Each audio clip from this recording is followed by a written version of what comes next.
Salut les petits loups. Aujourd'hui, je suis à Bornéo et ensemble, nous allons en apprendre plus sur l'orang-outan. Vous avez entendu? Ça, c'est un grand mâle orang-outan qui signale sa présence. Ainsi, toutes les femelles et les jeunes qui vivent sur son territoire savent où il est. Ce sont des animaux semi-solitaires. Un mâle vit sur un grand domaine et dans celui-ci, plusieurs femelles ont installé leur territoire. Les jeunes restent longtemps avec leur maman. Là, je vais retrouver Basuki.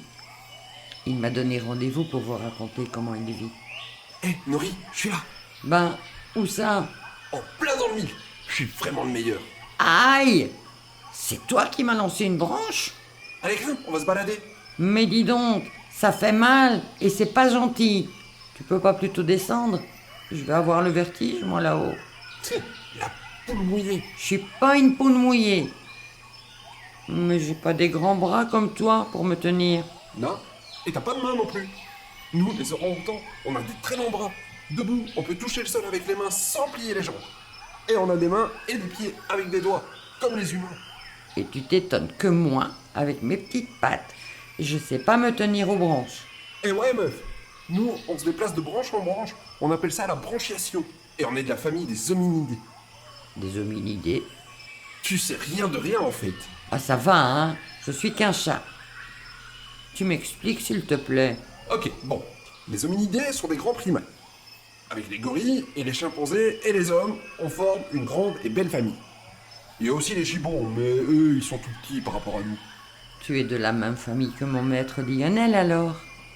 Ouais, on a un cerveau développé et on est très intelligent comme lui. Enfin, je sais pas si ton Lionel est très intelligent. En tout cas, nous, on sait réfléchir, analyser une situation, utiliser des outils et ressentir des émotions. Par exemple, quand ma mère m'empêche d'aller jouer, je me mets en colère. Et quand elle me gronde, je suis triste. Tu utilises des outils? Pourquoi faire? Manger des termites, par exemple.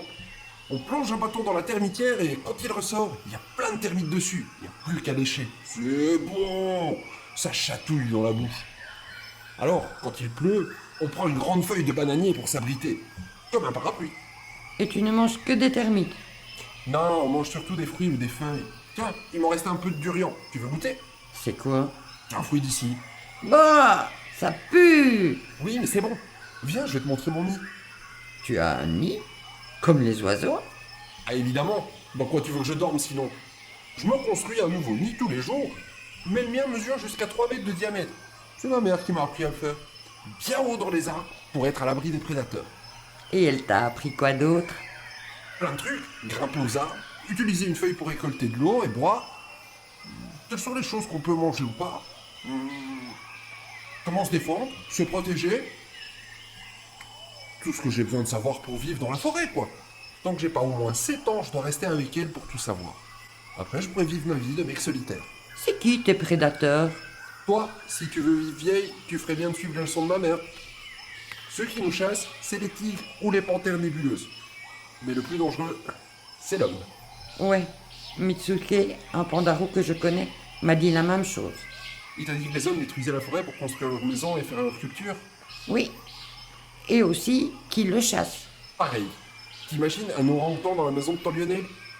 T'as vu la taille de ma mère? Non, je l'ai pas rencontré. Debout, elle fait 1m40 et elle pèse plus de 60 kilos. Mon père est encore plus grand. Quand il a développé son disque facial, devenu adulte, il a doublé son poids. Je crois que maintenant, il est pas loin des 100 kilos. Waouh, c'est quoi le disque facial? C'est des sortes de grandes joues qui permettent d'amplifier le cri et aussi une poche sous la gorge. Grâce à ça, on l'entend de super loin. Oui, je l'ai entendu tout à l'heure. Ouais, et si tu veux pas entendre ma mère s'énerver, il serait temps que je la rejoigne. Pourquoi? Bah, c'est l'heure de ma leçon de géo. T'étudies la géographie? Oui, mais pas où se trouvent les pays. Nous, c'est où se trouvent les arbres à fruits et les endroits où on peut se planquer. Ah ouais, ça c'est très intéressant pour toi. Ouais, mais il faut une bonne mémoire pour tout retenir. On n'a pas de cahier, nous, pour écrire. Allez, j'y vais. Salut, Nori! Salut Basuki, à la prochaine et longue vie à toi. Salut, Nori! À la revoyure! Alors les petits loups, vous avez aimé? Dans le prochain épisode, je serai sur un autre continent. Je pars pour l'Australie. Ça va être génial. on va bondir de joie. Abonnez-vous vite, c'est gratuit. À bientôt les petits lieux.